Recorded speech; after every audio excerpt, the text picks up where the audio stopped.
Só para a gente recapitular, para quem não lembra na mente, no primeiro dia Deus fez trevas e luz. Deus separou aquilo que era escuro daquilo que era claro.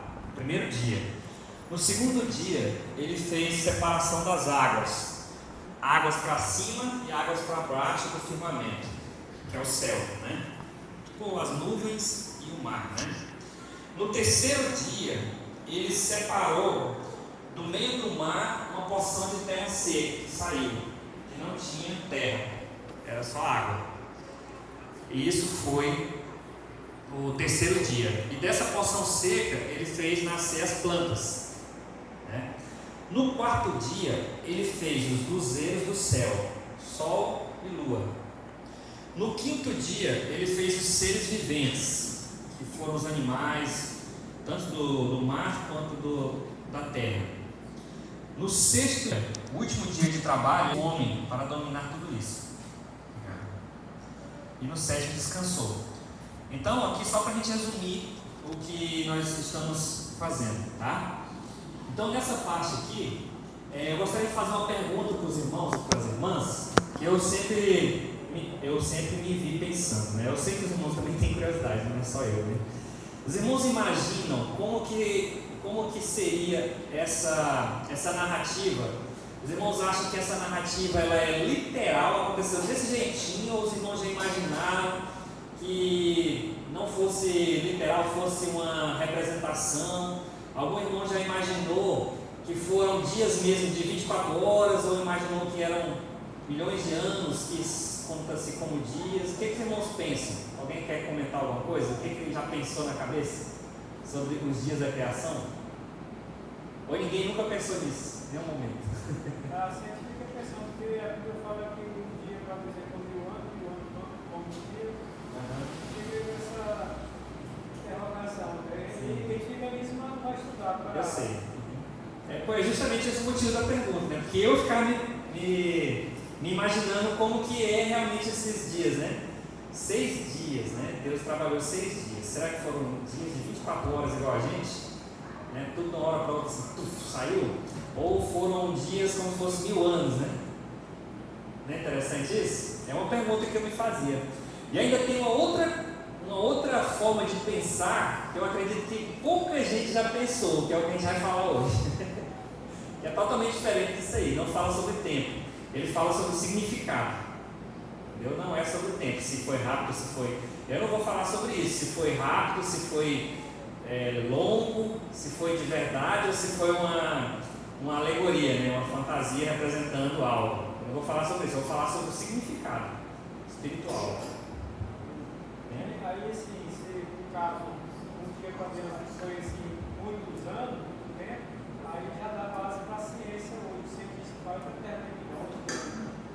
Fala que tem 4 bilhões e meio de anos, né? Por exemplo, acha uma ossada de dinossauro e quando mede lá, vamos supor, as rochas que ele foi soterrado, vamos supor que tem 10.000 anos, né? ou 10 milhões de anos. Né? Aí como assim 10 milhões de anos? Né? Se você for fazer um retorno na genealogia até Adão, dá aproximadamente 6.000 anos só 6 milhões é muito, né? Tipo assim, 6 reais para 100 milhões de reais, não é muito? A diferença? Milionária a diferença, né? É só 999, 1999 e poucos, e 94. Então, irmãos, aí o que acontece? Se a criação foi cada dia 1000 anos, igual fala em Pedro, então só a criação já deu 6.000 anos, né? Mais 6.000 anos dá 12.000 anos, né? Se fosse fazer assim, né? Mas não é isso que eu vou falar hoje, não. Vamos falar aqui sobre o significado espiritual, tá bom? Que é o que é base para o estudo. Eu vou até passar aqui as partes, aí eu quero que os irmãos pensem, cada imagem lá tem um significado, né? Que são cada dia da criação. Aí os irmãos vão ficar olhando, eu gosto de colocar as imagens, que a gente fica na mente, né? A imagem não esquece. Aí olha, primeiro dia, luz e trevas. Segundo dia, águas, separação. Terceiro dia, terra seca e plantas. Quarto dia, lua e sol. quinto dia, seres viventes. Sexto dia, o homem. Aí, vou colocar aqui para a gente ver. Ó. Aliás, não é essa, é essa aqui.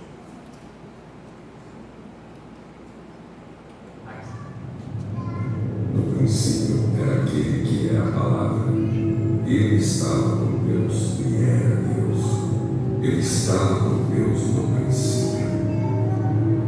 Todas as coisas foram feitas por ele. Aí já tem luz e trevas. Sem ele, nada do que existe Aqui é a terra. sido feito.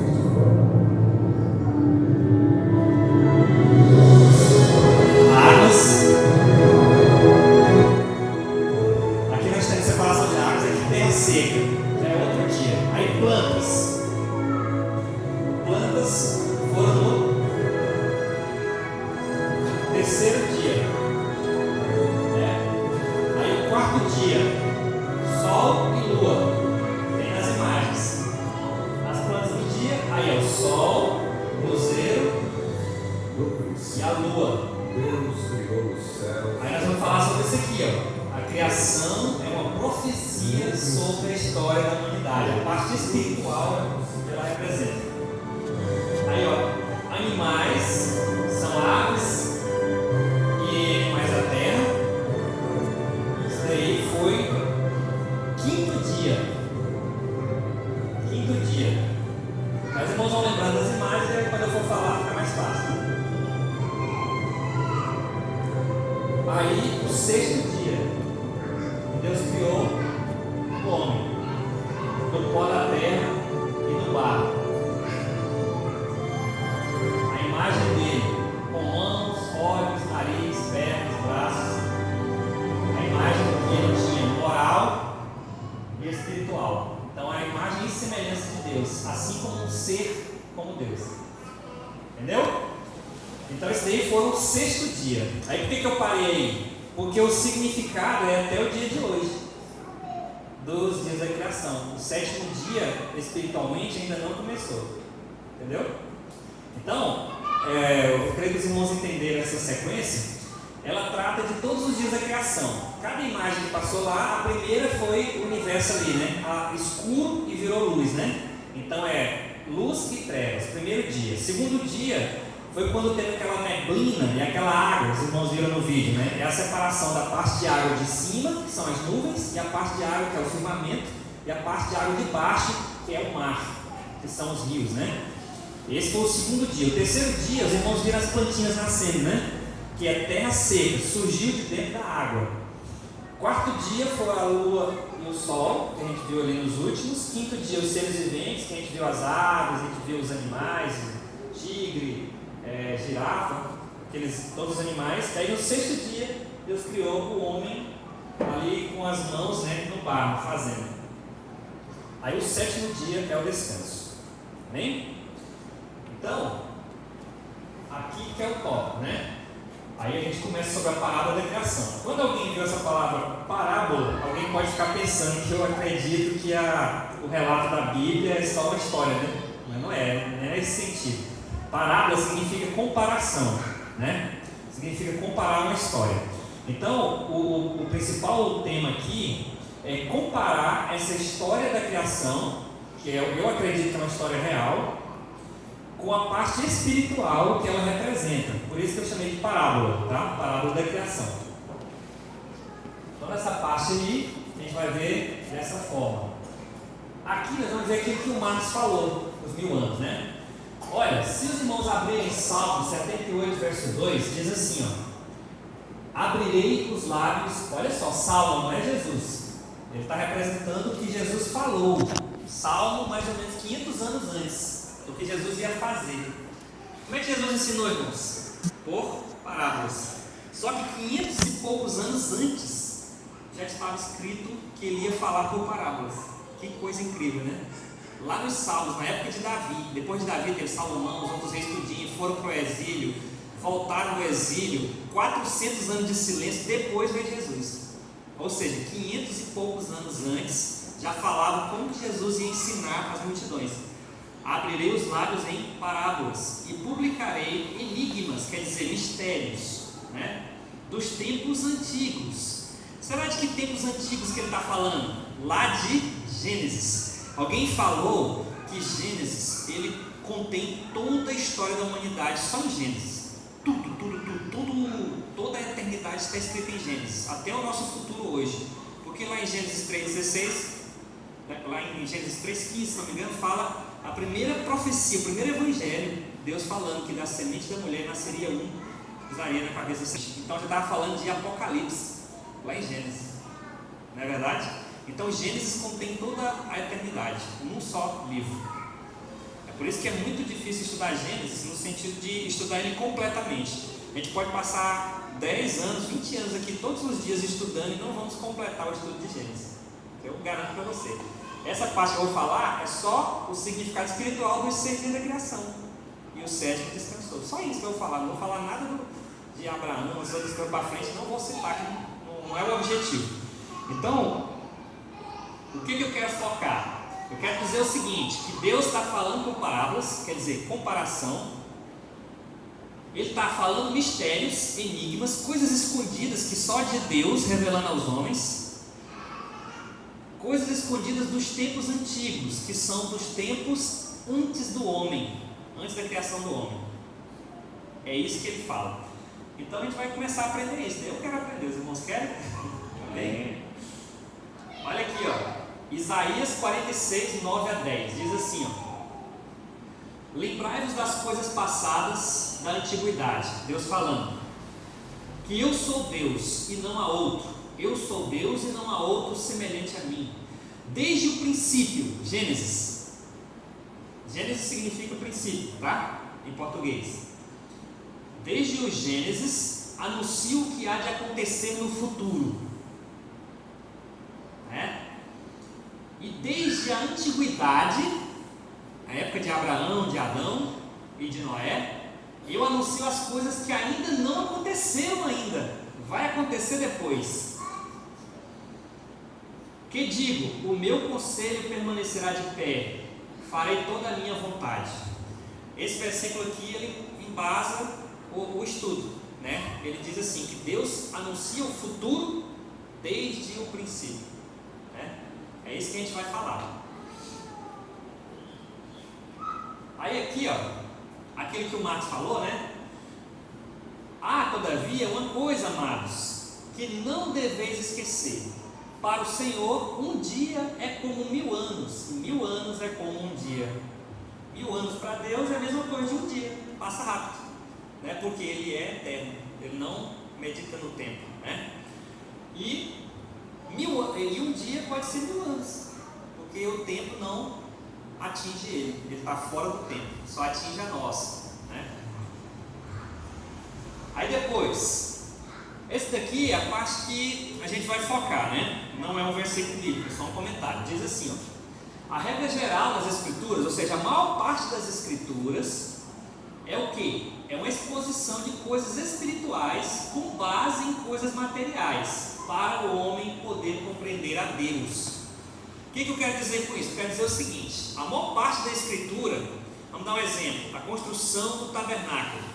O tabernáculo não é nada para Deus, ele apenas representa o plano de salvação. Quando você entra no tabernáculo, você lava as mãos na pia de bronze, significa conhecer a palavra. Depois você oferta um sacrifício, significa se entregar a Cristo. Depois você entra lá no lugar santo, que tem o pão e tem a luz no menorá, significa palavra, aprender, comer de Jesus, né, que é se alimentar dele, e ele é a luz do mundo. Depois disso você se prepara com o tempo para entrar no Santo dos Santos, que é o lugar onde Deus fica, que você agora é um sacerdote. Então aquilo ali não representa nada para Deus, mas o significado é espiritual. É por isso que Deus permitiu que Nabucodonosor destruísse, que o rei Tito destruísse, que tudo viesse ao chão, não ficou pedra sobre pedra, porque aquilo ali é uma representação. O verdadeiro é espiritual. Então o templo de verdade é quem que é? Eu e você.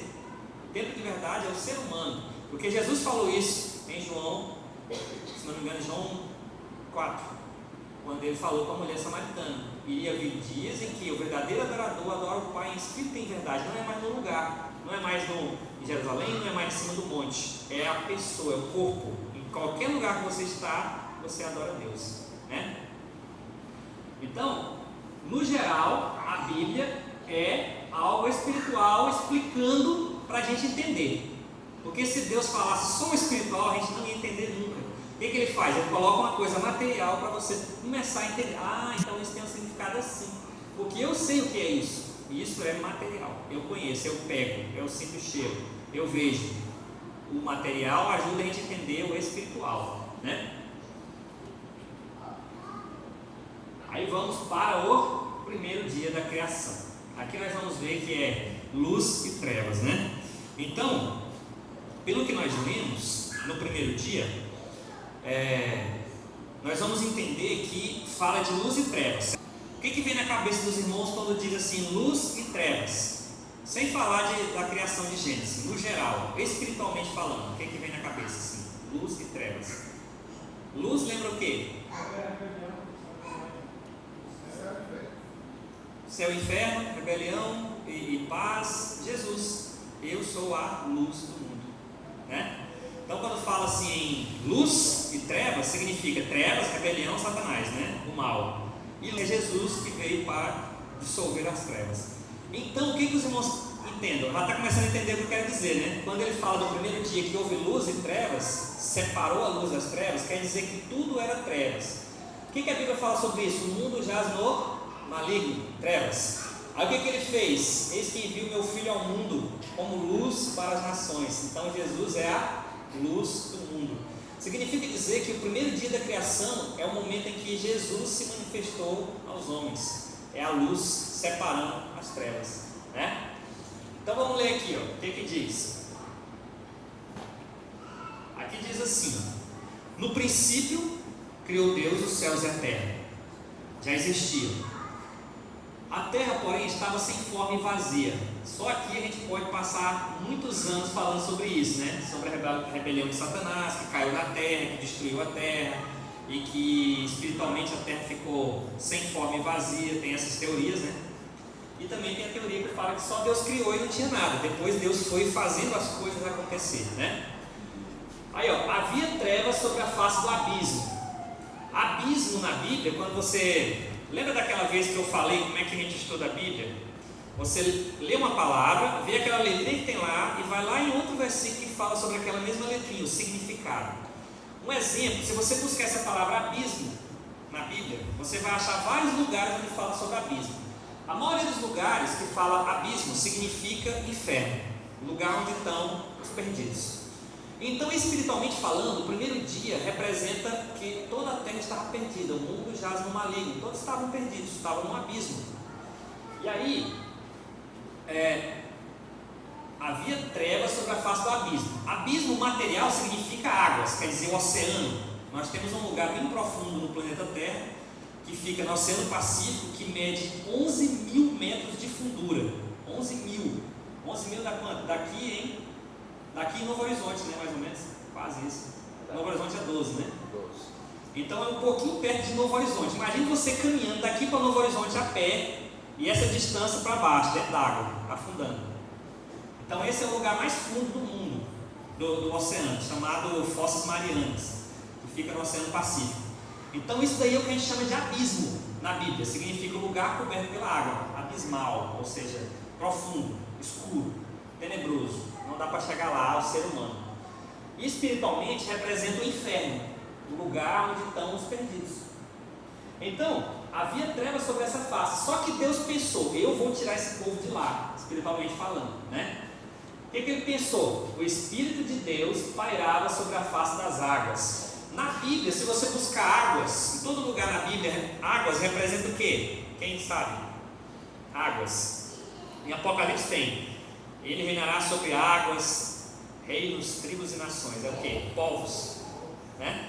Então o Espírito de Deus pairava sobre águas, significa pessoas. O Espírito de Deus estava pairando.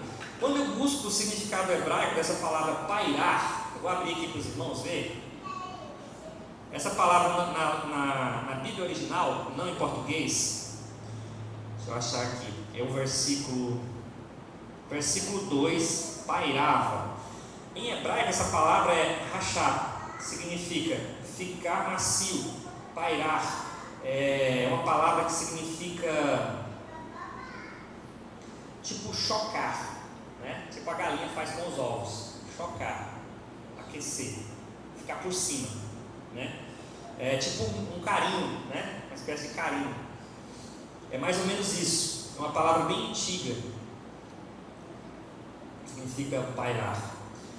Aí, o Espírito de Deus pairava sobre as águas. Quer dizer, o Espírito Santo, ele sondava as nações, os povos, todo dia, trevas, abismo, né? Disse Deus: haja luz, e houve luz. Aqui é como se Deus estivesse dizendo espiritualmente: Jesus suja, né? Para esse povo, traga luz para eles, né? E viu Deus que a luz era boa. Jesus é bom, né?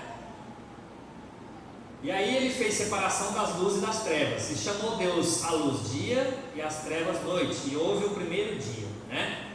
Então as luzes nada mais é do que isso aqui, ó. Jesus surgindo.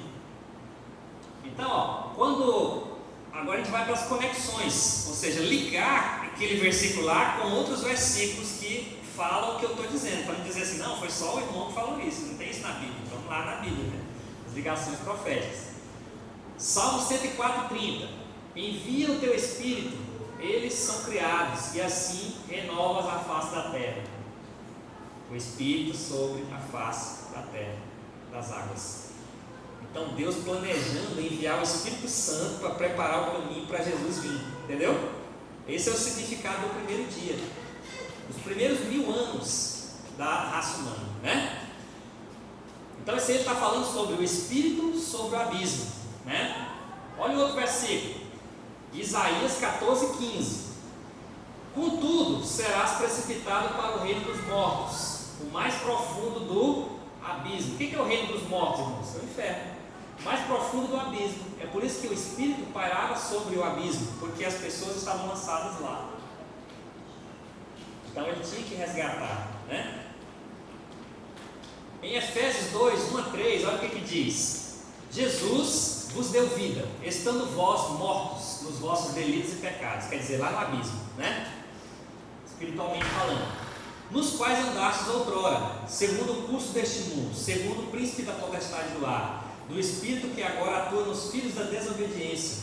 Então nós estávamos lá, por isso que o Espírito estava pairando sobre, para selecionar um povo para Deus, né? Aí, seguindo nesse mesmo raciocínio, Deus falou: haja luz. Onde é que eu posso ler isso na Bíblia? Em João 3,16, porque Deus amou o mundo de tal maneira que deu o seu Filho unigênito para que todo aquele que nele crê não pereça, mas tenha a vida eterna. É o havendo luz, né? Olha aí, continuando, os mesmos versículos.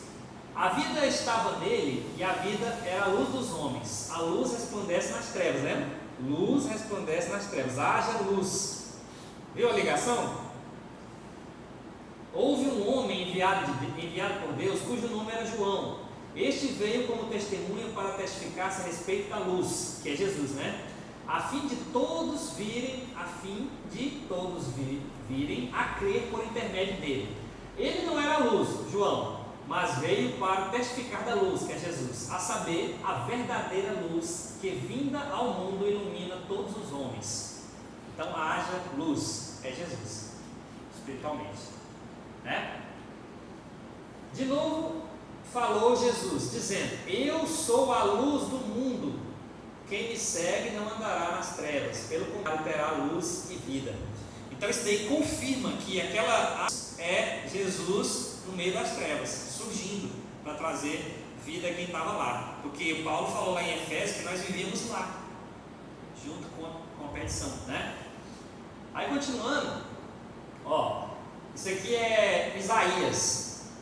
Eis aqui, Deus falando, né? Jeová, eis aqui o meu servo, Jesus, a quem sustém, o meu escolhido, em quem a minha alma se compraz. Pus sobre ele o meu espírito. Lembra que o espírito pairava sobre as águas? O espírito pairou sobre Jesus.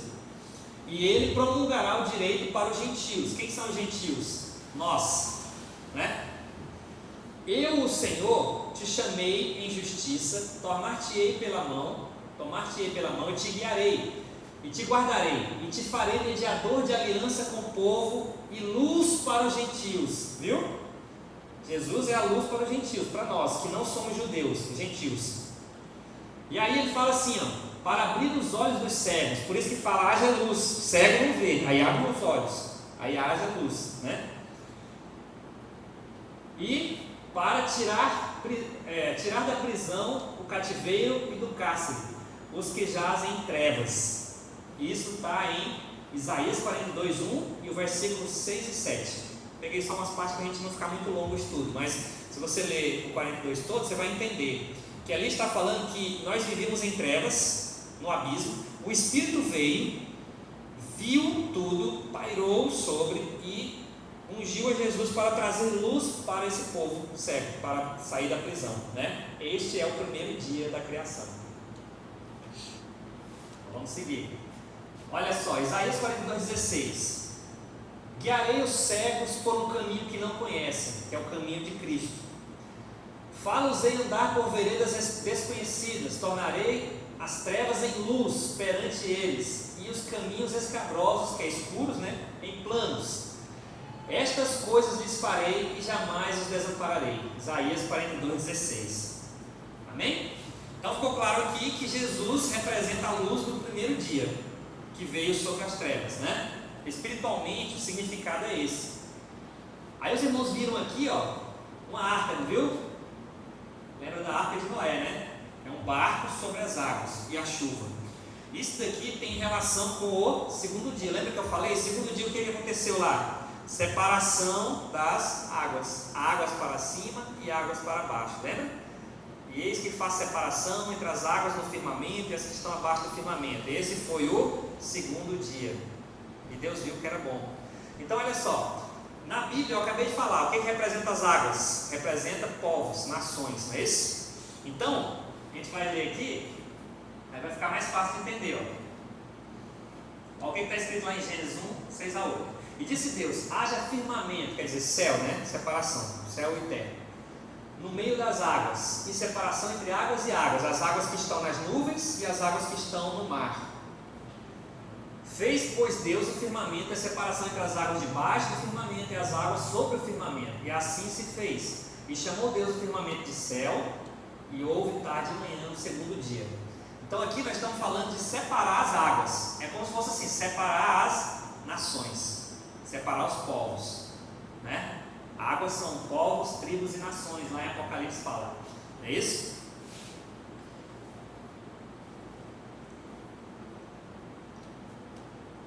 Eu estou esquecendo uma coisa, acho que não. Águas e firmamento. Então aqui nós temos o significado. Vamos buscar aqui os significados, né? Separação das águas. Nós temos aqui as águas de baixo, que é o mar, os rios, né? E as águas de cima, que são as nuvens, né? Então as conexões dessa separação das águas, isso se encontra na Bíblia. Olha, no ano 1656 da era do homem, depois de Adão, como é que eu sei disso? É só você pegar a Bíblia e você vai ler lá em Gênesis capítulo, deixa eu ver qual é o capítulo que fala, acho que é o 3, não, Gênesis 5, fala das genealogias. Então você paga lá, Adão viveu tantos anos e teve 7, aí viveu mais tantos anos, 7 viveu tantos anos e teve Enos viveu tantos anos. Se você somar os anos, você vai chegar no dilúvio. O dilúvio dá 1665 anos.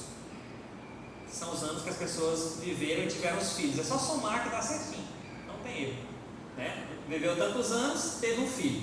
Só somar o tanto de ano que ele viveu até o filho, depois o tanto de ano que o filho viveu até o neto, depois até o bisneto, aí você tem tantos anos, dá 1665 anos. Se um dia para Deus é 1000 anos, então nós estamos no quê? No segundo dia da criação, que é 2000 anos, né? Dentro dos 2000 anos, não é esse? Chegou em 1000 anos, não é o primeiro dia? Do 1000 anos para frente não está dentro do segundo dia? Não é? Então 1600 e poucos é os 2000 anos da criação, é o segundo dia da criação, onde Deus fez separação das águas. Então, se Deus fez separação das águas, o que aconteceu no dilúvio? Separou as águas, não foi? Então não tem sentido? 2000 anos depois, né? Então olha aqui, ó. Digamos assim, No ano 1656 da era do homem, depois de Adão, houve o dilúvio. Nele, as águas, que podem representar nações na Bíblia, foram separadas. Por que eu falo nações? Porque depois deles, não teve só Noé e os filhos. De onde vem todos os povos que nós temos hoje? De Noé e dos filhos. Não separou as nações? Dos 3 filhos dele vieram os negros, os brancos e os amarelos. A partir daí, os negros passaram a viver mais na região onde tem muito sol, que são a região da África. Depois, os amarelos só fala não, né? Porque é meio misturado, né? Eles são os árabes, né? Os povos que vivem na região do Oriente Médio e também até a China.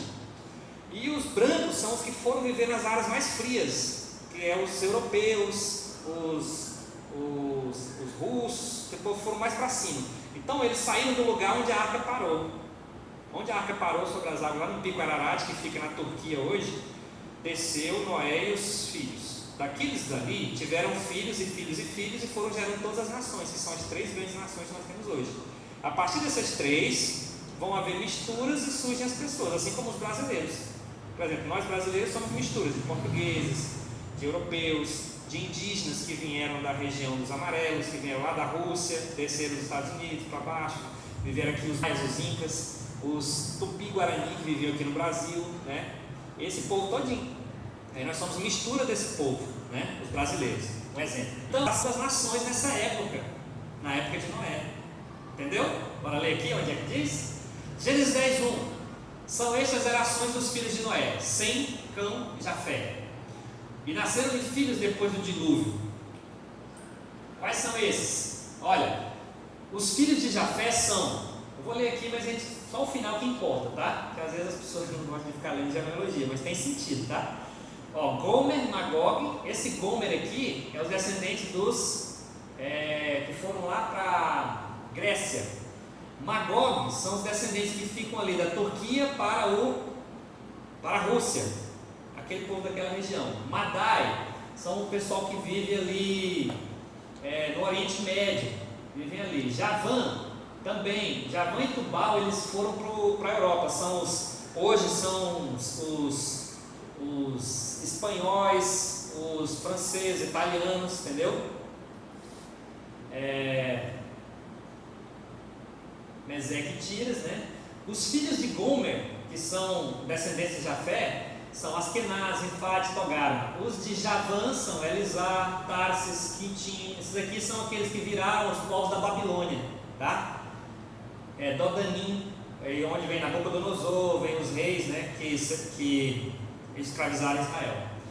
Estes repartiram entre si as ilhas. Olha que interessante, eles repartiram as ilhas, os países, os lugares. Igual o Brasil é uma grande ilha, né? É um continente que eles falam. Repartiram as ilhas das nações nas suas terras, cada qual segundo a sua língua, segundo as suas famílias e as suas nações. É aí que houve a divisão das nações, águas para cima, águas para baixo. Então a gente fica entendendo que no segundo dia da criação, espiritualmente está representando os 2000 anos depois de Adão, que significa separar as nações entre os povos que foram viver na parte mais fria da terra, os povos que viveram no meio e os povos que foram viver na parte mais quente, que são as 3 grandes nações, negros, amarelos e brancos. E a partir daí houve misturas e são os mulatos, igual nós somos hoje, pardos, né? E ainda tem os negros, os brancos, os amarelos, os chineses, japoneses, né? Os europeus, os asiáticos, né? Os índios, né? Então, irmãos, essa parte aqui dá para entender o que aconteceu. Segundo dia da criação, mais ou menos 2000 anos depois. Os irmãos estão acompanhando bem a sequência? No primeiro 1000 anos, Deus apenas se revelou aos homens. Nós vemos lá o exemplo de Adão, exemplo de Enoque, exemplo de Noé. No segundo dia da criação, ou seja, os 2000 anos depois, Deus começou a separar as nações, os povos, separar águas. Significa águas de cima e águas de baixo, ou seja, como se fosse assim, as águas dos céus e as águas da terra, aqueles que vão para o céu e aqueles que não vão, né? Mais ou menos assim, é uma ideia de separação de nações, né? Vamos agora para o terceiro dia da criação, que são os dias onde, no terceiro dia, falou: apareçam a terra seca e plantas para produzir frutos, para alimentar as nações. Aí você pensa, o que é a terra seca? Um lugar onde não tem água, né? E também plantas para alimentar as nações, árvores. Se você ler o Salmo 1, vai estar escrito lá assim: bem-aventurado o homem que não anda segundo o conselho dos ímpios e tal. Vai chegar no momento que fala assim: ele é como uma árvore plantada junto ao ribeiro de águas. Lá ele compara que o homem é como se fosse uma árvore. Lá no Salmo 121 também fala: os homens, ele é como uma oliveira ao redor da mesa.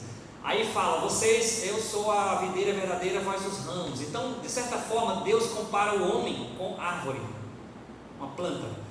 Então, espiritualmente falando, significa que no terceiro dia Deus teve uma terra seca, separou no meio das águas. Espiritualmente falando, significa o quê? Separou um povo no meio das águas, significa no meio das nações. Que povo é esse, será? No meio das nações, para produzir frutos, ou seja, plantas. Irmãos, está claro, né? O que é? Israel. Nos 3.000 anos seguintes da criação, surgiu Israel. Ele chamou Abraão, lembra? Do meio do seu povo e da sua parentela. Significa, trouxe uma terra seca do meio das águas, das nações. Entendeu? E formou um povo para dar frutos, plantas, frutos para alimentar os homens. Ou seja, de Abraão viria a salvação que alimentaria os homens, Jesus, as nações, né? A gente já leu isso em outras partes. Mas, vamos seguir. O que está escrito lá? Vamos ver. Diz assim, ó: disse Deus: ajuntem-se as águas debaixo dos céus num só lugar. Quer dizer, separa a terra seca, né? Aquela parte do vídeo que tem as plantinhas nascendo, né? Então, e assim se fez. A porção seca Deus chamou de terra, e o ajuntamento das águas, ou seja, as nações, né, espiritualmente, Deus chamou de mares. E isso era bom. E disse: produz a terra relva, ervas que deem sementes e árvores frutíferas que deem frutos segundo a sua espécie. Espiritualmente falando, significa assim: chamou Israel do meio das nações, e ele tinha que produzir frutos para alimentar os povos, as nações, certo? E assim se fez. E a terra, pois, produziu relva, ervas que davam sementes segundo a sua espécie, e árvores que davam frutos, cuja semente estava nele, conforme a sua espécie. E viu Deus que ia amanhecer o dia, né? Vamos ver agora na Bíblia onde é que isso tem ligações, né? São as conexões proféticas. Aqui nós temos uma terra seca, e aí nós vemos aqui, porção seca e águas.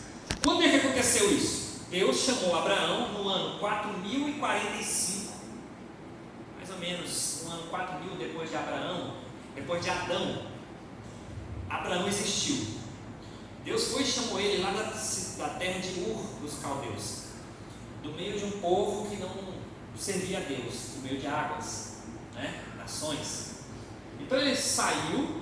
Se você pegar isso aqui, o primeiro 1000 anos, luz; segundo 1000 anos, separação das águas de dilúvio, né? Os terceiros 1000 anos, que é entre o 2000 e o 4000, todos os anos que estão ali no meio é o terceiro dia da criação, né? Que é justamente aqui, ó, 2045, onde Abraão, o ano em que Abraão foi circuncidado e se tornou o pai dos judeus, o pai de todos, né? De todos os salvos.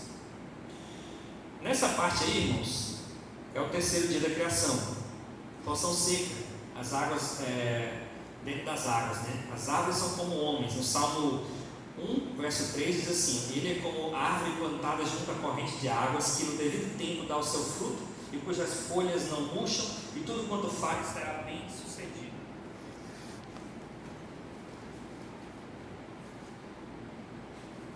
Aí, quando ele chamou lá, ele disse assim, em Êxodo 4:22: e dirás a Faraó, Moisés, né? Para dizer para Faraó: assim diz o Senhor, Israel é o meu filho, meu primogênito, né?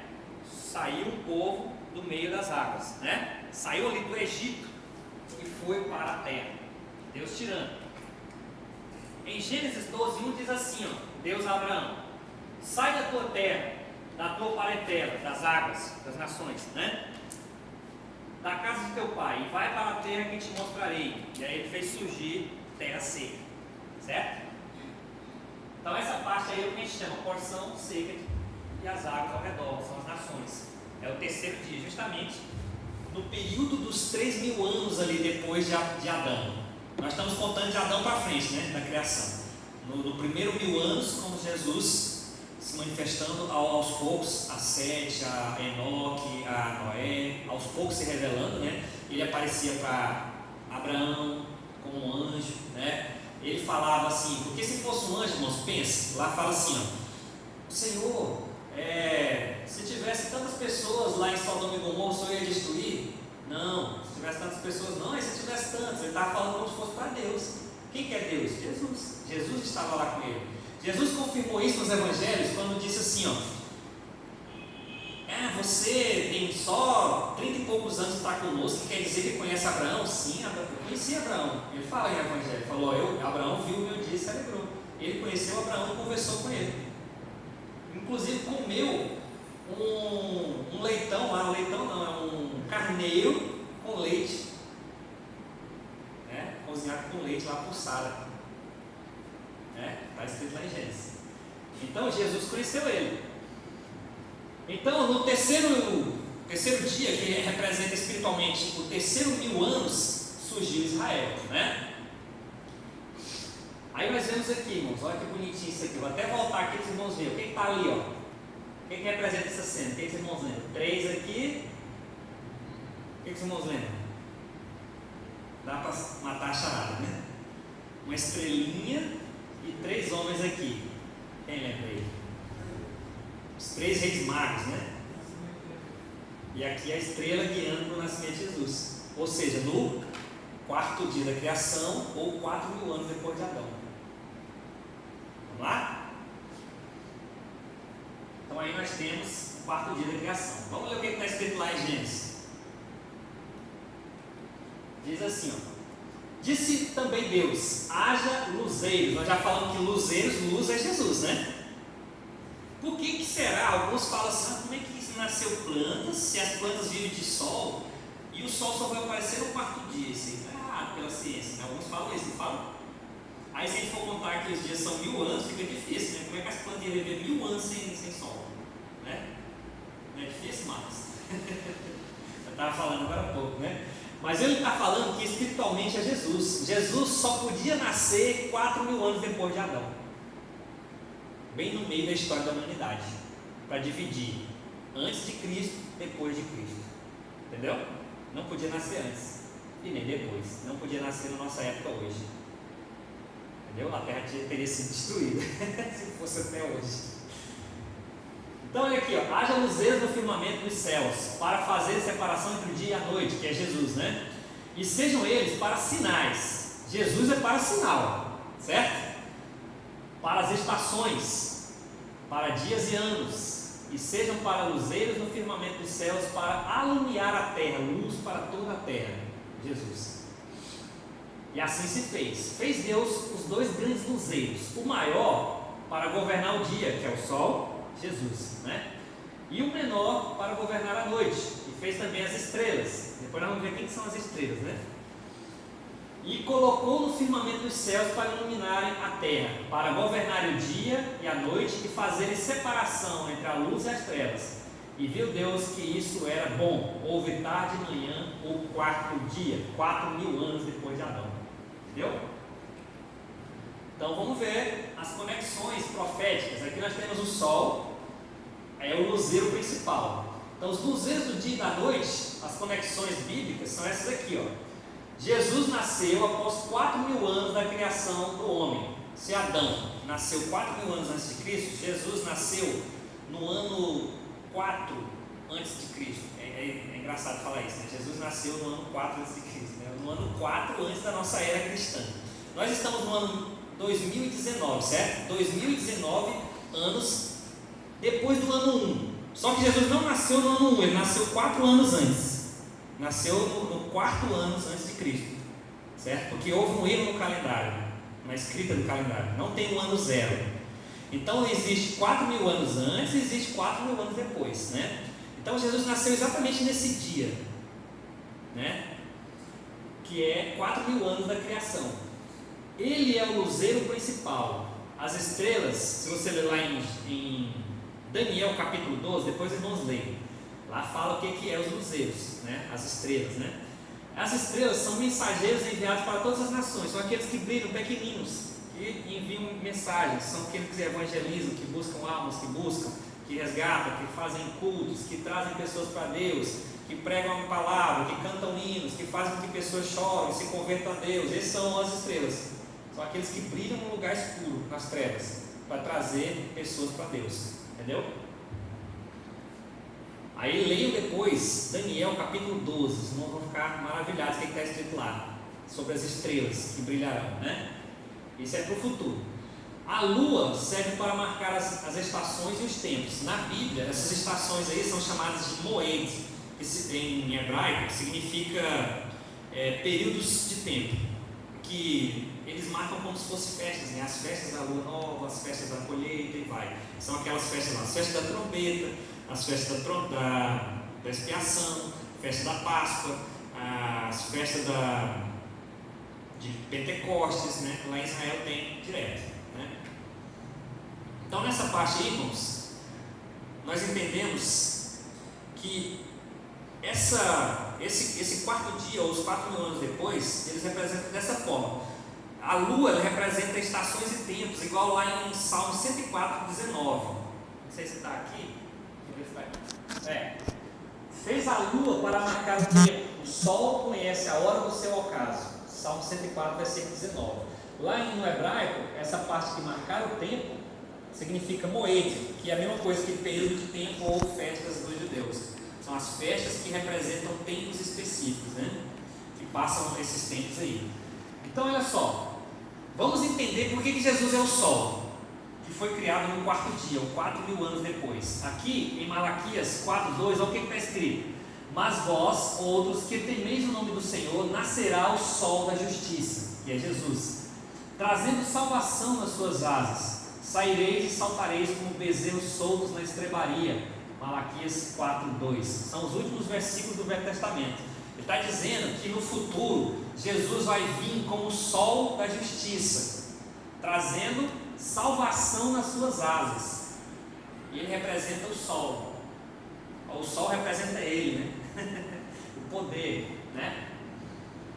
Aí nós temos aqui, outra conexão em Efésios 1:8-10, diz assim, Jesus, né, que derramou abundantemente sobre nós em toda sabedoria e prudência, desvendando-nos o mistério da sua vontade, segundo o seu beneplácito que propusera em Cristo, de fazer convergir para Cristo, na dispensação da plenitude dos tempos, todas as coisas, tanto nos céus como na terra. Esse é o momento em que todos vão direcionar-se para Jesus, né? Aí agora fica curioso o que acontece no quinto e no sexto dia, né? O que aconteceu depois? A gente fica pensando que o que aconteceu depois de Jesus até o dia de hoje é assim, não está na Bíblia, né? Parece que não tem nada falando sobre isso, né? Não tem Primeira Guerra Mundial, Segunda Guerra Mundial, Revolução, mudanças, a Idade Média, aquele tempo que queimava as pessoas, Inquisição, o tempo lá dos cavaleiros, né? Dos templários, aquelas grandes guerras, a Idade das Trevas que se fala, né? Quem estuda história vê isso. Então isso daí vai estar no quinto dia, são os 5.000 anos depois de Adão, né? Depois de Jesus, né? Você vai ter o começo do quinto dia. Então, em Gênesis diz assim, nesse período, depois de Jesus, vai acontecer o quê? Já estava escrito lá em Gênesis, espiritualmente. Disse também Deus: povoem-se as águas de enxames de seres viventes. Alguém que já deu uma dica. Depois de Jesus ia acontecer o quê? Encher as águas. O que são as águas?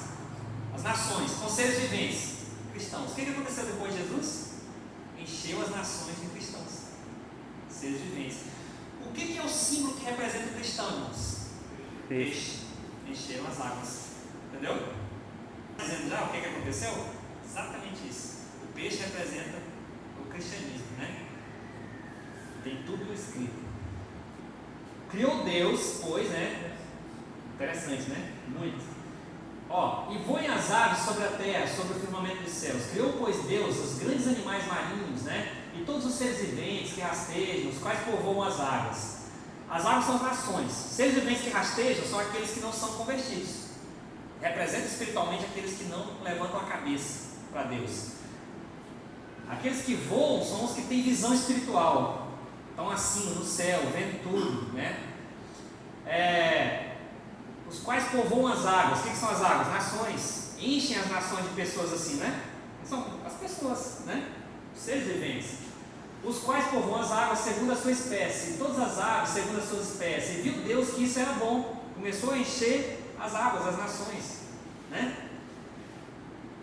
E Deus os abençoou dizendo: sede fecundos, multiplicai-vos, e enchei a terra dos mares, enchei as águas dos mares, e na terra se multipliquem as aves. Houve tarde e manhã o quinto dia. É o período dos 5.000 anos depois de Adão, que aconteceu depois dos 4.000 anos que Jesus veio, né? É o período de crescer o cristianismo, crescer as nações evangélicas, os povos que servem a Cristo, encher a terra e povoar, ser fecundo.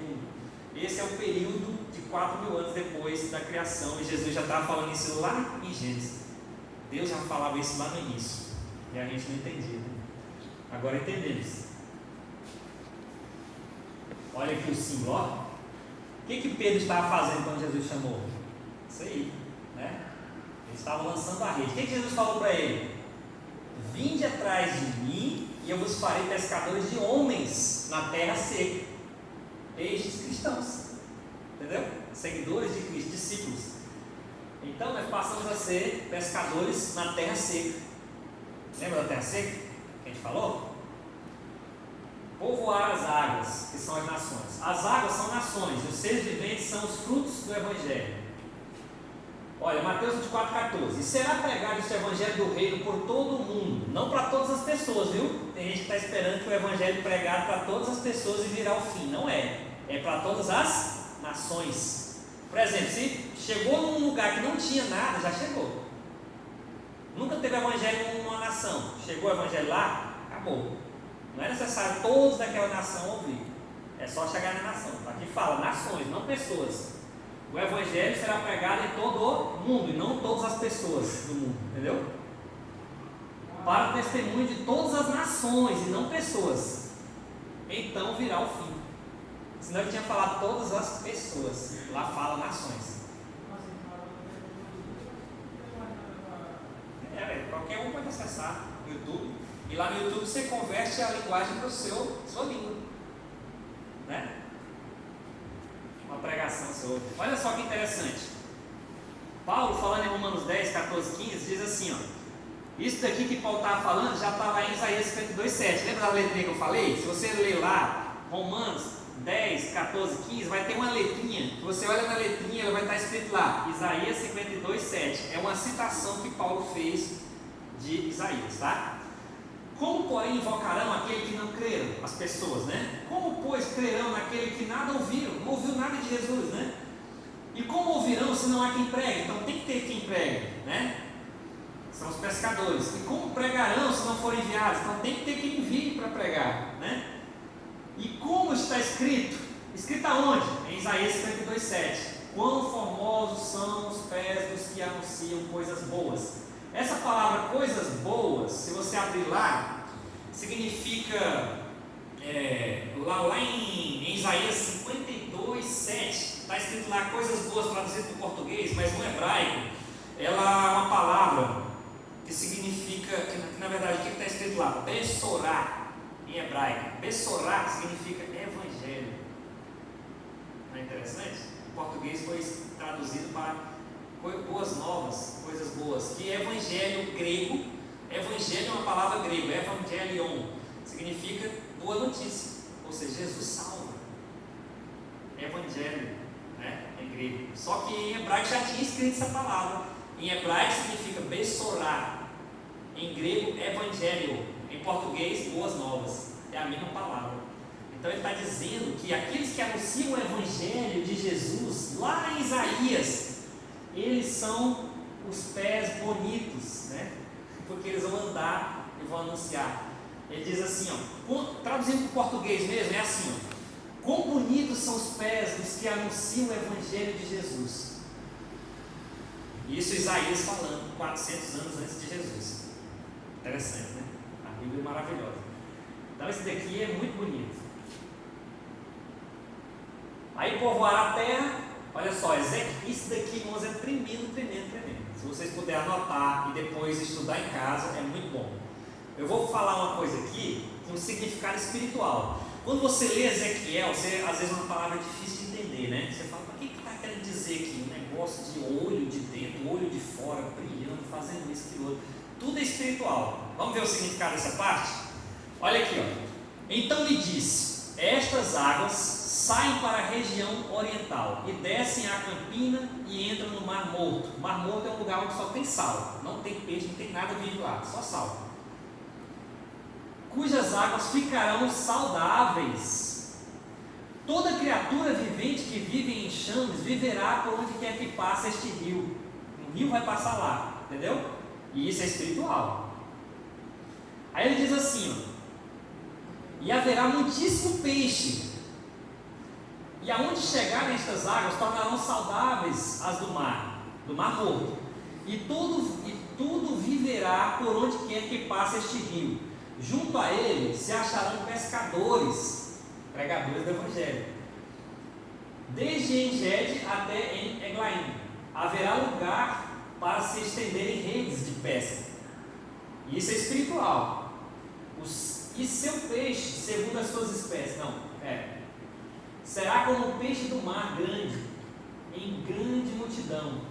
O que ele está querendo dizer com isso aí espiritualmente, irmãos? Ele está querendo dizer, mais ou menos, isso aqui, ele estava dizendo isso na época em que Israel estava cativo na Babilônia. Ele escreveu esse livro, Ezequiel. Olha a visão que ele teve. Ele teve uma visão dizendo que um rio ia passar lá na região do Mar Morto, e lá ia ficar ação, ia ter muitos peixes, e os pescadores iam estar pescando lá direto, estender as redes, tem muito peixe. O que ele está dizendo? De Jesus.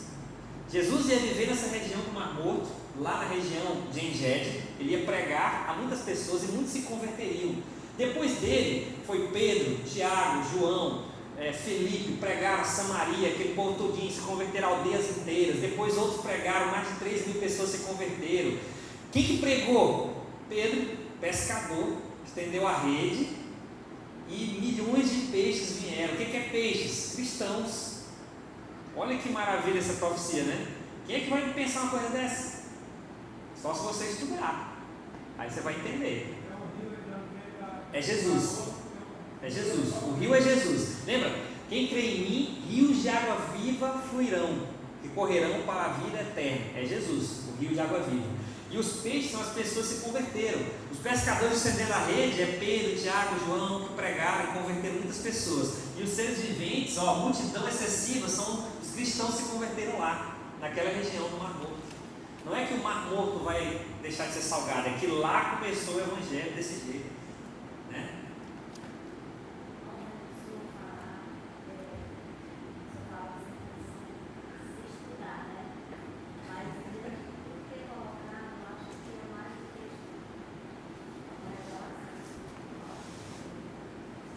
Mas não só estudar, tem que orar para o Espírito de Deus revelar para quem está lendo compreender.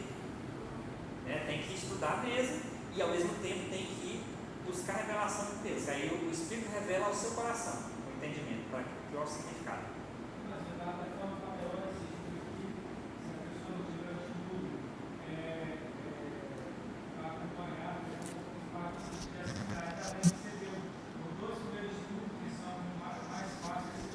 Sim, é por isso que é uma sequência, né? Vai ter um pouquinho mais difícil aí na outra quinta, que vai falar justamente sobre essa passagem aí um pouquinho antes. Alguém já leu em Ezequiel que fala assim, tem até um hino de David Keelan, né, que fala assim, águas profundas, né? Você vai andando e a água deu nos tornozelos, né? Aí andou mais 1000 côvados, a água deu nos joelhos, aí foi na cintura, chegou até no pescoço e ele tinha que andar nadando depois de 4.000 côvados. Isso daí é o significado espiritual do que aconteceu a partir de Jesus. Então vamos falar sobre isso aí possivelmente na próxima quinta. É essa passagem bem aqui, antes dela um pouquinho, né? Ele não está falando de águas, ele não está falando do Mar Morto, ele está falando de Ezequiel, né? É bem profundo mesmo isso aí. Aí ele fala aqui, povoar as águas com seres viventes, né? Deixa eu ver se tem mais alguma coisa que eu não anotei aqui. Aí a gente já está concluindo, né? Em cima do tempo. Então, povoar as águas com seres viventes são homens, pessoas, né? As águas são as nações. Ser fecundos, lembra de Efraim, que a gente falou nos estudos anteriores, né? Efraim significa fecundo, significa frutífero, né?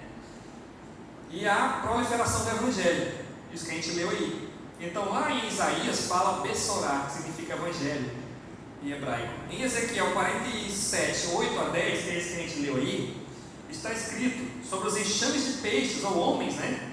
Que iriam surgir no Mar Morto, a partir do Evangelho de Jesus pregando, né? Este capítulo é para o próximo estudo, que é na quinta-feira que vem, se Deus quiser, né? Deus assim o permitir. As águas do trono. Vou dar só uma dicasinha do que a gente vai falar. Lá fala assim, as águas que saíram do trono, né? São 4.000 anos de pregação do Evangelho até a volta de Jesus, que são os côvados que iam nadando até que não conseguia mais dar pé, ele fala lá. Aí já parte mais para o futuro, né? Interessante isso aí. Aí vai ser o próximo estudo, tá bom? Então agora nós vamos para o outro dia.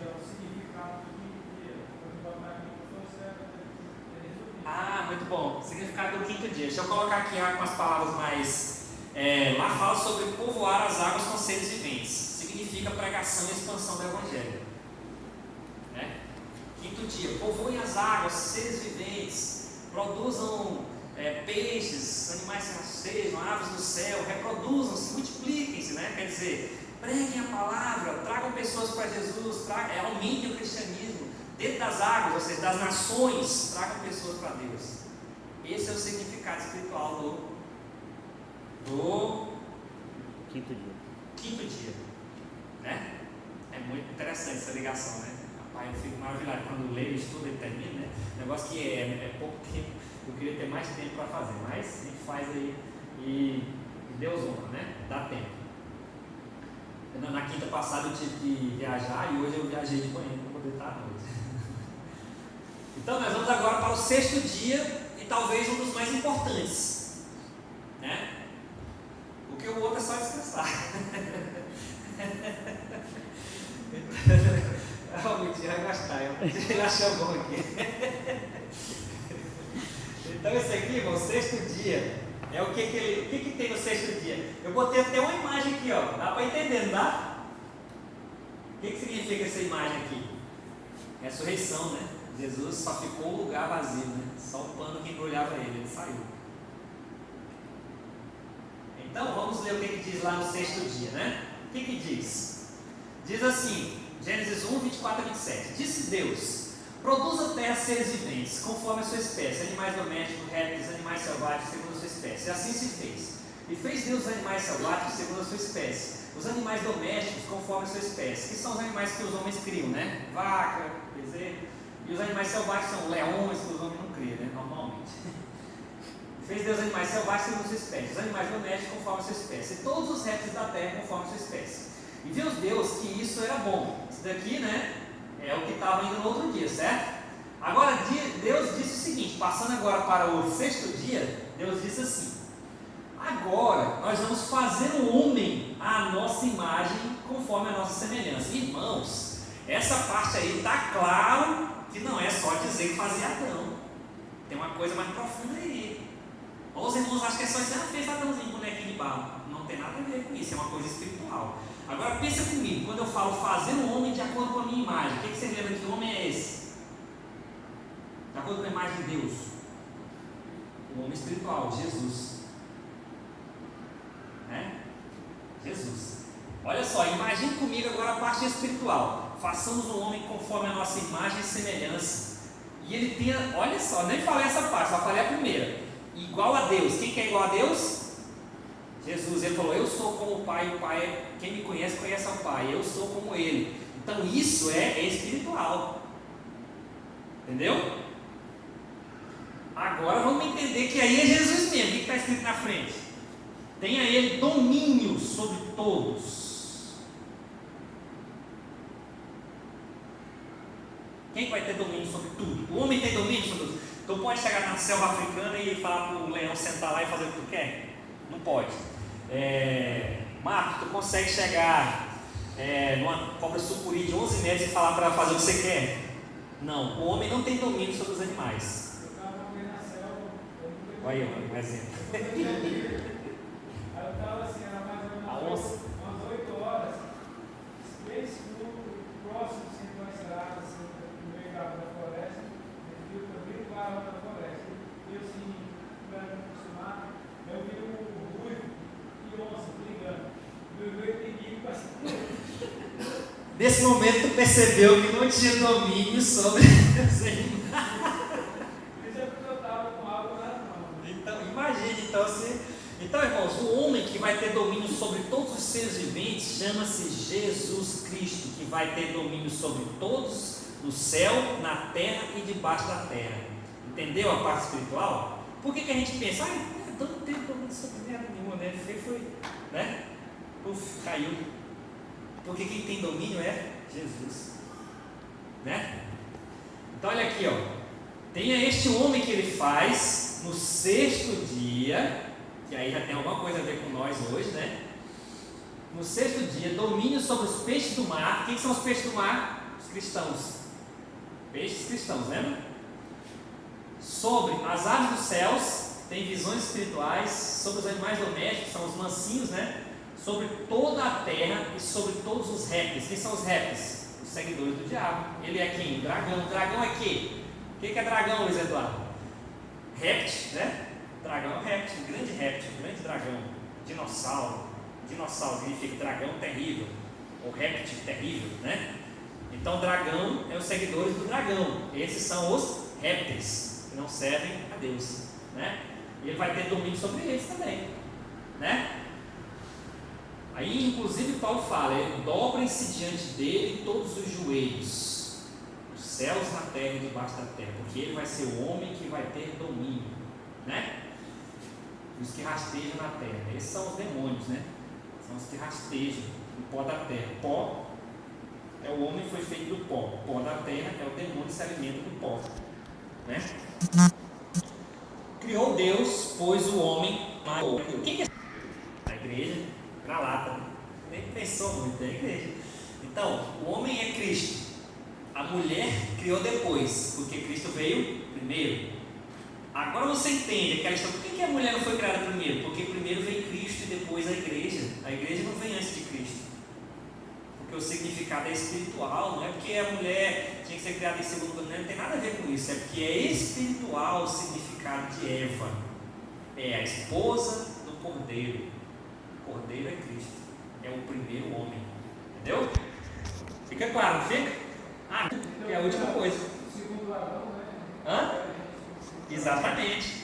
Olha aqui, E Deus os abençoe e lhes disse: sede fecundos, multiplicai-vos, enchei a terra, sujeitai-a. Aqui tem sujeição. O que é sujeitar? Milênio.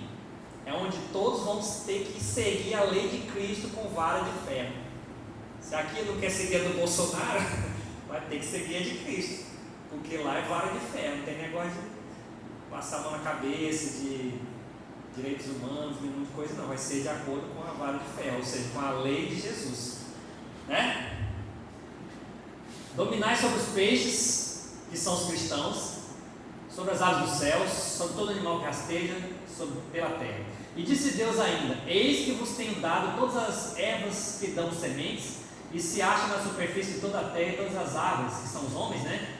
Que há fruto que dê semente. Isso vos será mantimento. Dá uma ideia de que a gente não vai comer carne, né? Por quê? Porque somos espirituais, né? Não precisa comer carne mais. E todos os animais da terra, e todas as aves do céu, e todos os répteis da terra, e tudo que há fôlego de vida, toda a erva verde, lhe será por mantimento. E assim se fez.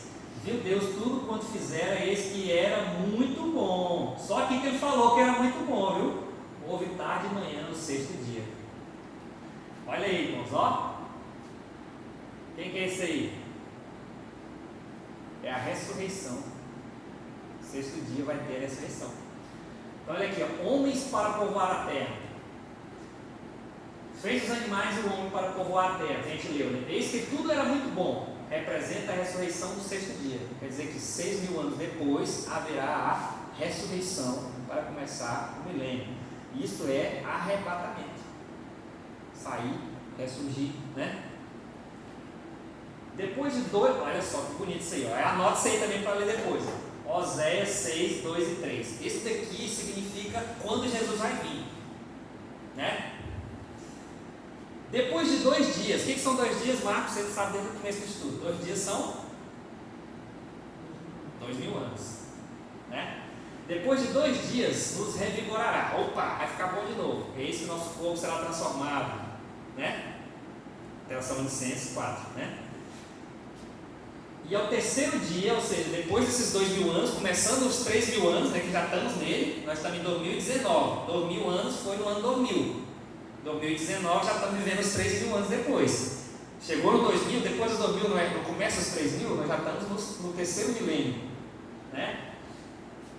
No terceiro dia nos levantará e viveremos diante dele. Interessante, né? Alguma coisa aí, o significado, não tá? Nesse período, depois do ano 2000, Deus iria vir para nos revigorar e no terceiro dia nos levantar e viveremos diante dele. Isso aqui está muito parecido com o Apocalipse, tá? E aí, olha, começamos e prosseguimos a conhecer o Senhor como a alva, e a sua vinda é certa. Assim como o dia nasce de manhã, igual a gente vê o dia nascendo às 6 horas da manhã, desse jeito a vinda dele é certa. Pode ficar esperando 6 horas que o dia nasce.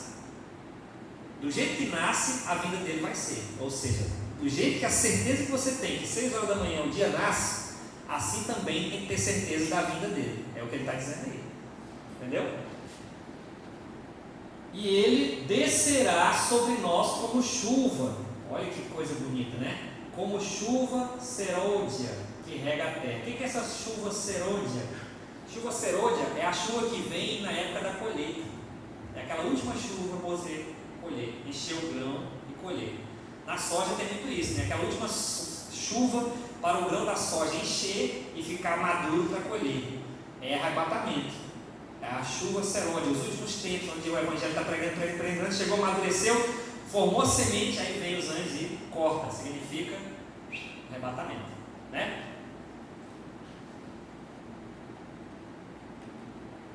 Evangelho para todos. Olha, goteja a minha doutrina como chuva, destile a minha palavra como orvalho, como chuvisco sobre a relva e como gotas de água sobre a erva.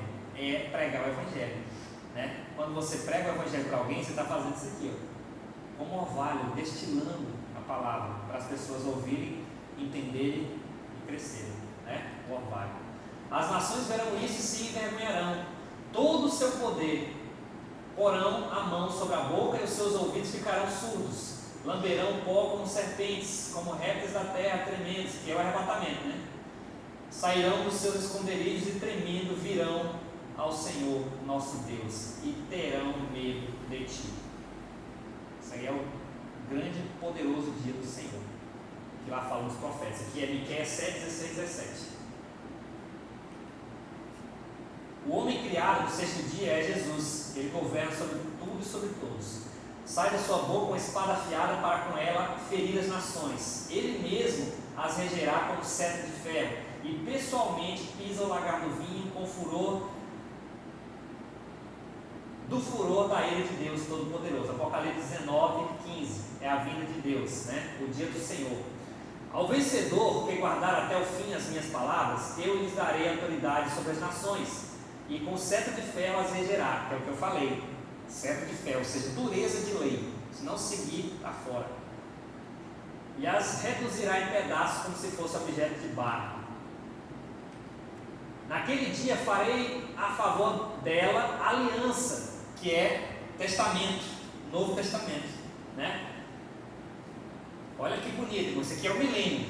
Farei uma aliança, um testamento com as bestas feras do campo, quer dizer, onças, igual o Marcos falou, onças, sucuris, leões, essas feras do campo que destrói o ser humano.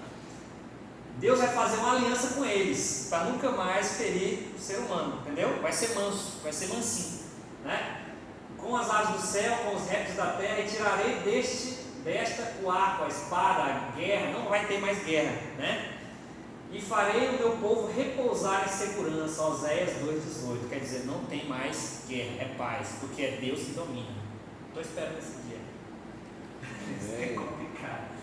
E aí o sétimo dia, esse símbolo aqui representa o leão de Judá, que é Deus reinando perpetuamente, que é o descanso de Deus, onde o homem não vai mais dar trabalho. Por isso que Deus descansa. Entendeu? É o sétimo dia da criação. O que fala lá? Opa! Assim, pois, foram acabados os céus e a terra e todo o seu exército. E havendo Deus terminado no sétimo dia a sua obra que fizeram, descansou nesse dia de toda a sua obra que tinha feito. E abençoou Deus no dia sétimo, quer dizer, o sétimo milênio, ou 7.000 anos depois de Adão. Né? E abençoou ele e santificou, porque de toda a obra que Deus fizeram. Esta é a agência do céu e da terra quando foram criados, assim como o Senhor criou. Olha aí como é que vai ser. Né?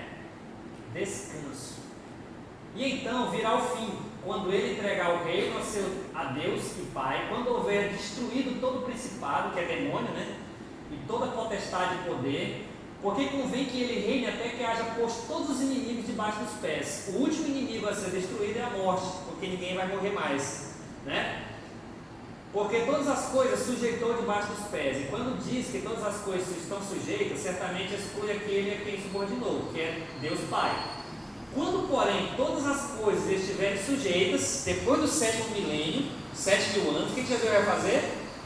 Ele vai, o próprio Filho, vai sujeitar-se a Deus, que todas as coisas ele sujeitou para que Deus seja tudo em todos. Jesus reinou e sujeitou tudo, aí ele pega tudo e passa para o Pai. Ele mesmo se sujeita ao Pai e ele vai ser tudo em todos. Apocalipse 21. Deus entre nós. Emmanuel, Deus conosco, né? Aqui nós temos o sétimo milênio, que é o sétimo dia de descanso. Portanto, o resto é um repouso para o povo de Deus. Hebreus 4:9. Vi no novo céu e nova terra, pois o primeiro céu e a primeira terra passaram, e o mar já não existe. Esse mar aqui tem a ver com nações, povos, vai ser um só, entendeu? Quem pensava que o mar já não existe, que não vai ter mais mar, na verdade ele está dizendo espiritualmente, que é outras nações, povos, né? Vai ter uma só, entendeu? Tipo assim, vai ter americano, brasileiro, tal, é uma só depois, uma nação. E também a cidade santa, a Nova Jerusalém, que é a noiva, que é a Eva, que é a mulher, né? Que descia do céu, da parte de Deus, ataviada como noiva, adornada para o seu esposo. Não é que vai descer literalmente, é porque ela representa espiritualmente a mulher, que foi criada depois de Adão, né? Então, ouvi uma grande voz vinda do trono dizendo: eis o tabernáculo de Deus. Tabernáculo quer dizer igreja, templo, né? Com os homens, Deus habitará com eles, e eles serão os povos de Deus, e Deus mesmo estará com eles. Apocalipse 21, de 1 a 3. Aí finaliza aqui, ó. Nos últimos dias acontecerá que o monte da casa do Senhor será estabelecido no cimo dos montes, ou seja, em cima, e se elevará sobre os outeiros. Vai ser um monte alto, para que todos fluirão para lá. Porque conheço as suas obras, os seus pensamentos venho para juntar todas as nações e línguas em uma só. Elas virão e contemplarão a minha glória. Toda a terra será Israel no reino de Deus. Entendeu? Aí termina. Bem? Então, peço desculpas aos irmãos passar alguns minutinhos, mas aqui é necessário finalizar. Bem? Então, eu termino aqui. Amém. Irmãos, alguma pergunta? Irmã, eu também concordo com você, mas ele mexeu com muita coisa que realmente a gente nunca imaginava.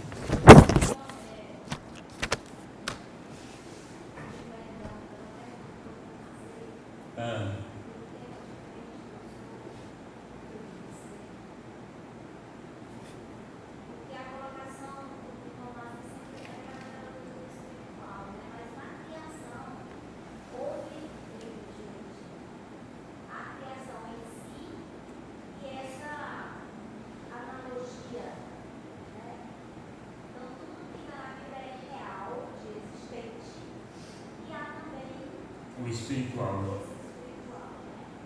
É assim que eu creio. É. Sim. Como assim, explica o sétimo dia é o descanso de Deus, tá? pecado, não tem mais trabalho. Né? Amém? Acabou a morte, o pecado, acabou. Mais alguma pergunta? Então, sim, Eduardo. Essa questão do descanso é bem interessante, né?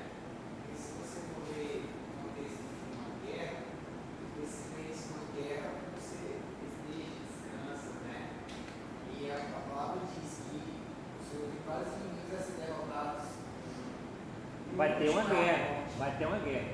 Tanto material, guerra mesmo, que é a terceira guerra mundial, quanto espiritual, que é o demônio caindo, né? Apocalipse 12. Então ele caindo, espiritual e material também, gente morrendo, bala comendo e bomba explodindo.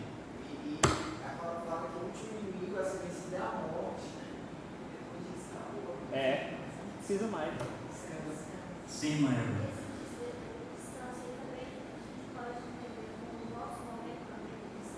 Sim. Todos nós temos os 7 dias da criação na nossa vida. Tanto que é profundo, né? São os momentos.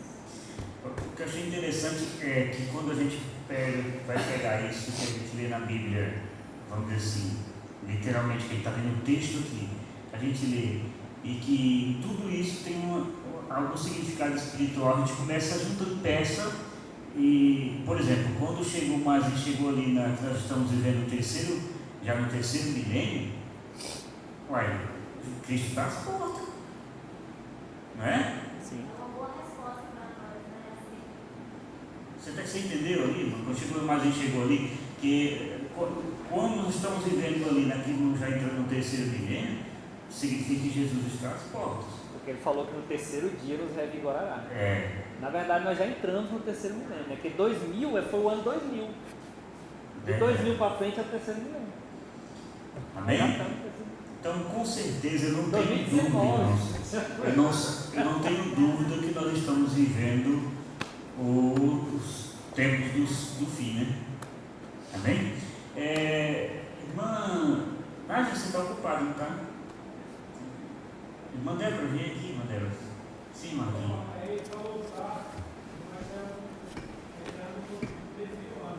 Isso. Entramos já. É porque segundo o texto que quase mostrou, que no terceiro dia Sério, né, pô? ele nos revigorar. Tem gente que não vai nem casar. Vai dar tempo. Amanhã pode ser. Irmãos, vamos adorar o Senhor. Enquanto Meu nós Deus, vamos ainda adorar bem o que Deus Senhor, chamou vamos antes, né? servir o Senhor com nossas ofertas. A gente tem que Tem que agradecer E eu quero lembrar os irmãos que quinta-feira esteja preparado novamente para que nós Conseguiu entender vamos bem? continuar aprendendo. Tá bem? Casa é sério. Vamos louvar o Senhor muito. A gente tá falando, o caso é sério então, né? Oferto a ti, Brincadeira, Senhor. mas